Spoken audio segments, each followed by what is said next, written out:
Hi everyone, my name is Mike Gray. I work at Loffler as an IT services engineer. I deal quite a bit with Office 365. It's something that I use with clients pretty much every day. And we're doing a series of questions that clients have submitted to us. And this is going to be sort of an Ask Me Anything. We're not going to be able to cover every single question that was submitted, but I'm going to do my best to at least cover some of the high level ones.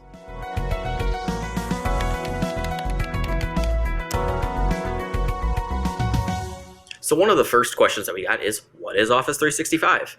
Office 365 is a collection of cloud services that Microsoft offers, focused just pretty much on productivity. It's got everything from email to video conferencing, document storage, and other collaboration services. It's a little bit of everything, and you can't think of it as just one thing. It is something that is continuously growing. And it's the nice thing about Office 365 is that it's done on a per user basis. So it's a subscription service that is always up to date.